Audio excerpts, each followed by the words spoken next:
देश में भले लोकसभा चुनाव की तारीखों का ऐलान हो गया हो, लेकिन वर्तमान समय देख करके आप ये कह सकते हैं कि देश में चुनाव चल रहा है या फिर नंगापन चल रहा है। जी हाँ, बिल्कुल ठीक सुना आपने, आप ऐसा कह सकते हैं, क्योंकि जिस तरीके से जांच एजेंसियां कार्रवाई करने में जो भेदभाव दिखा रही हैं देश की जनता को, उसे देखने के बाद आप शायद यही कहेंगे, क्योंकि कभी ईडी विपक्ष के किसी नेता को पकड़ लेती है तो कभी किसी को, लेकिन सत्ता पक्ष जो रहा है यानी कि बीजेपी, उस पर किसी भी तरह की कोई कार्रवाई दिखाई नहीं देती। तो ऐसे में लोगों के मन में इस सवाल आ सकता है। अब आज इसका जिक्र इसलिए क्योंकि इनकम टैक्स विभाग ने जो कार्रवाई की है उसे जानने के बाद आप ये कह सकते हैं कि बीजेपी को छूट और कांग्रेस से लूट। नमस्कार, मैं हूं गिरिराज शर्मा और आप देख रहे हैं सरल टॉक। दोस्तों, अब आप एक बात बताइए, अगर आपके पास किसी नियम के तहत इनकम टैक्स कोई जुर्माना लगाता है और उसी नियम के तहत आपके पड़ोसी को छोड़ देता है, ऐसी स्थिति में आप इनकम टैक्स के लिए क्या कहना चाहेंगे? ठीक ऐसा ही इनकम टैक्स ने किया है। कांग्रेस पर तो जुर्माना लगाया है और उन्हीं नियमों के तहत बीजेपी को छोड़ दिया है। और जुर्माना भी कोई थोड़ा बहुत नहीं है, करीब 1800 करोड़ से ऊपर का जुर्माना है। और इसकी कैलकुलेशन के हिसाब से अगर लगाया जाए तो बीजेपी पर यह जो जुर्माना है वो 4600 करोड़ बैठता है, जिसके लिए बीजेपी को किसी भी तरह का कोई नोटिस अब तक नहीं दिया गया है।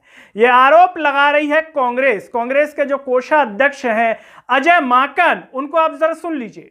आज जाकर के इलेक्शन के टाइम पे इलेक्शन नोटिफाई हो गया, आज जाकर के इन लोगों को डिमांड रेज करना याद आ रहा है। पहली बार अब जाकर के कल शाम को इन्होंने डिमांड रेज किया जब इलेक्शन नोटिफाई हो गया है। क्यों?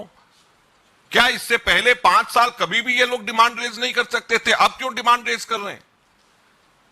तो ये सारी की सारी बातें बड़ी स्पष्ट ये बताती हैं कि कैसे इनकम टैक्स आंख बंद करके एक तरफा बीजेपी की कमियां उनको नजर नहीं आ रही, उनके 4600 की पेनल्टी उनकी नजर नहीं आ रही जो एकदम साफ स्पष्ट नजर आता है, उनके 42 करोड़ की वायलेशन नजर नहीं आ रही, हमारी 14 लाख की वायलेशन के ऊपर 135 करोड़ रुपया हमारे से ले लिया, हमारे 23 लोगों ने हमारे जो है एमपीज और एमएलए ने जमा कराए, कैश जमा कराए, उसके ऊपर हमारे 135 करोड़ रुपए लगा दिए, उनके 1290 से भी ज्यादा लोगों ने, उनके पता नहीं, उनका नाम नहीं, उसके ऊपर उनको कोई कहीं पे भी नजर नहीं आता।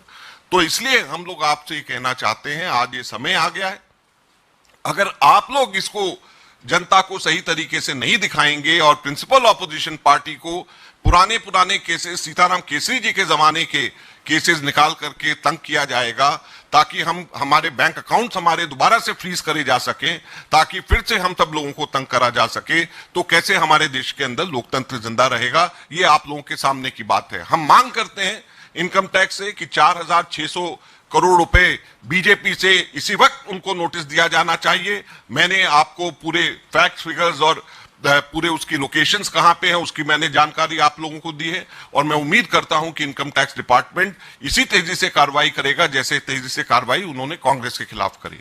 आपने अजय माकन की बात सुन ली। अब आपको बता दें कि राहुल गांधी का एक वीडियो कांग्रेस की ओर से शेयर किया गया है, जिसमें उन्होंने साफ तौर पर जो जांच एजेंसियां हैं जो हिंदुस्तान की, उन पर सवाल खड़े किए और कह रहे हैं कि अगर जांच एजेंसियां अपना काम ढंग से करें तो लोकतंत्र को बचाया जा सकता है, लेकिन वो इस भूल में ना रहें, जब समय पलटेगा, जब सत्ता पलटेगी तो इस प्रकार का सबक सिखाया जाएगा कि फिर ऐसा कभी नहीं होगा।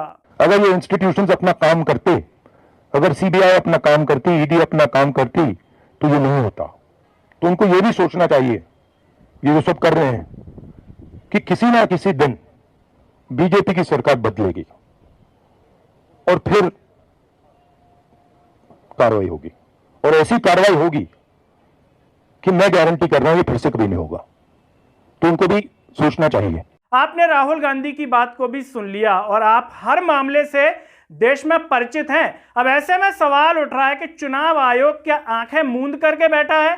क्या चुनाव आयोग के जो मुख्य चुनाव आयुक्त हैं राजीव कुमार, क्या वो शायरियां लिखने में व्यस्त हैं? आपको पता ही होगा कि उन्हें शायरियां लिखना बहुत पसंद है। जिस दिन प्रेस कॉन्फ्रेंस हुई थी चुनाव आयोग की, वो शायरियां सुना रहे थे। तो हो सकता है कि वो शायरियां लिख रहे हो, कोई किताब लिखना चाहते हो इसके बाद जो पब्लिश करवाना चाहते हो, क्योंकि इस प्रकार के जो आरोप हैं वो भी विपक्ष की तरफ से लगाए गए हैं कि जो चुनाव आयोग है वो आंख मूंद करके बैठा है।